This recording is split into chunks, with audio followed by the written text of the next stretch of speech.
कर्नाटक में पीएम मोदी का नारा लगाना, पाक मंत्री शिवराज तंगरागी का अजीब बयान।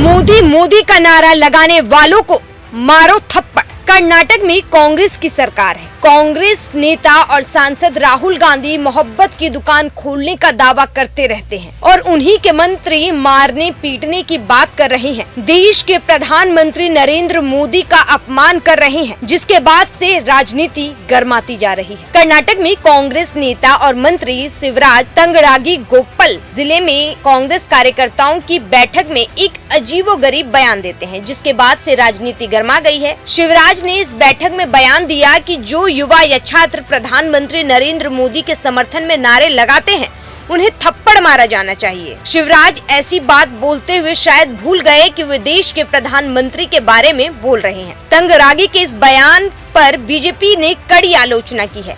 बीजेपी ने कहा कि कांग्रेस चुनाव हारने के डर से ऐसे घटिया बयान दे रही है। बीजेपी की आईटी सेल प्रमुख अमित मालविया ने कहा कि युवाओं की आवाज का सम्मान करना चाहिए। आपको बता दें कि शिवराज ने आगामी लोकसभा चुनाव के लिए वोट मांगने में बीजेपी की विश्वसनीयता पर सवाल उठाए हैं। साथ ही बीजेपी पर विकास के अपने वादे पूरे न करने पर उन पर निशाना साधा है और 2 करोड़ नौकरी देने की बात को जुमला करार दिया है। उन्होंने आगे पकौड़े बेचने का हवाला देकर नौकरी के सवालों पर बीजेपी को घेरने की कोशिश भी की।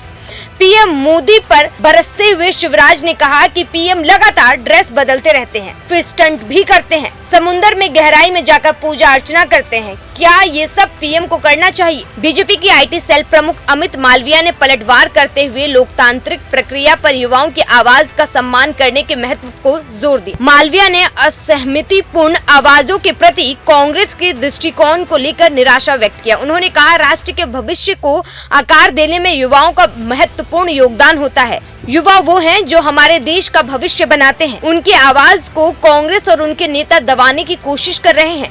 युवा इस चुनाव में कांग्रेस को करारा जवाब देगी।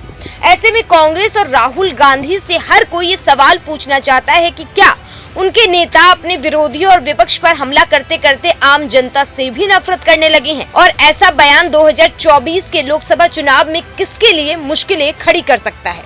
निश्चित रूप से देखा जाए तो इसका खामियाजा कांग्रेस को ही उठाना पड़ेगा, क्योंकि जिस तरह गुजरात चुनाव में मल्लिकार्जुन खड़गे ने पीएम मोदी पर हमला किया, वहीं उससे पहले गुजरात चुनाव में मणिशंकर अय्यर ने पीएम मोदी को नीच कहा था। उसका सीधे के सीधे फायदा पीएम मोदी और बीजेपी को हुआ था। तो क्या पीएम मोदी के 400 पार का जो सपना है, उसमें कांग्रेस के इस मंत्री का ये बयान काफी मददगार साबित होने जा रहा है? Bureau report, news 1 India.